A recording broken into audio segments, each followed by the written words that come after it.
The two questions which I know I prepped you about, and I ask all of my guests, and I recap this. It's got its own section on YouTube, and I'll actually repost this in about 6 months' time. Right. But in some ways, this is almost the most valuable bit, and it's just a way to impart knowledge and share, and actually just share some of your years of experience that might help other people. Would you be happy to share what's the best piece of advice you've ever had? Oh, yes, happily. Best piece of advice I had it twice in my life. The first time I was probably 15, and I had a drama teacher in school, funnily enough, named Francis Bacon. No, he wasn't the Irish painter, but his name was Francis Bacon, a brilliant English literature teacher and a drama teacher. And he used to say, when getting people to understand their lines and responses to lines, listen as well as you hear. Listen as well as you hear. We all hear, but are you listening? And the man, just before I went to kick off Pathfinder Team Consulting, so in the late 80s, back to the music connections, a band called Mike and the Mechanics, which was Rutherford's band, released a fabulous single which shot to #1 in the United States. It's called In the Living Years. And it's about the conflict between father and son, etc., etc. I know. But Mike repeats the same line.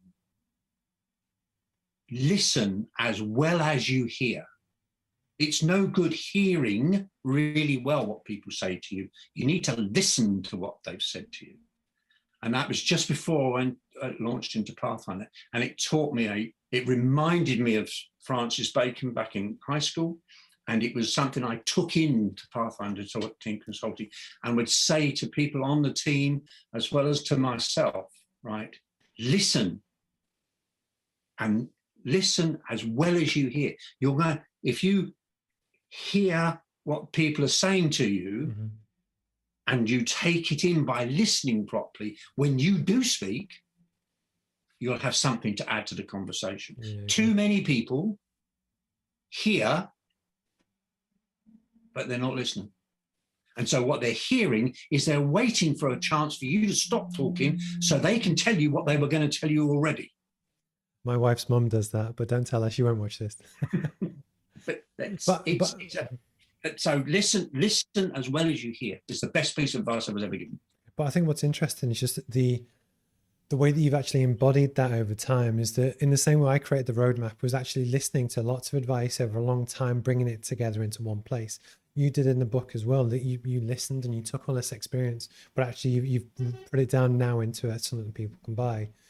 But that almost proves someone that is receiving all the time. And I think almost it happens with age as well, that when you have the confidence to sit back and listen and and pick your moments to attack kind of thing, as opposed to and I was probably guilty of it when I was younger as well, always wanting to stand up and be the one talking and talk much, because almost you think that if you talk the loudest and the quickest you'll win the argument, and that's not the case. If you were to give advice to your younger self, and you can pick any age, the guy at school, whoever, what would it be?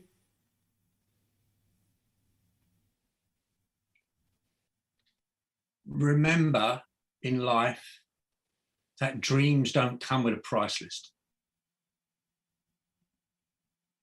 Do you want to expand on it a little bit? Well, yeah, one of the problems I had in my 20s and 30s was I still had dreams, but they always seemed to have a price to them. Got you. And it's to act out your dream, to live your dream, to be the best. I know these are all cliches, but to be the best that you can be, right?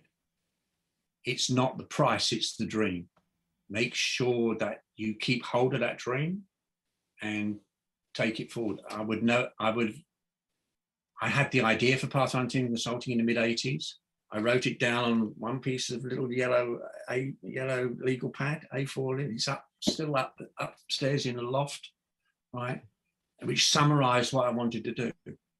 And that became the dream. But it always seemed to have a price. Okay. And then something happened in my life that provided a small amount of capital. I had a very supportive wife and an opportunity to live the dream, at which point there was no price.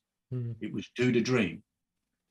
And that's what I would tell my younger self. Be cognizant of the fact that the dreams don't have a price. Let's just get on with it.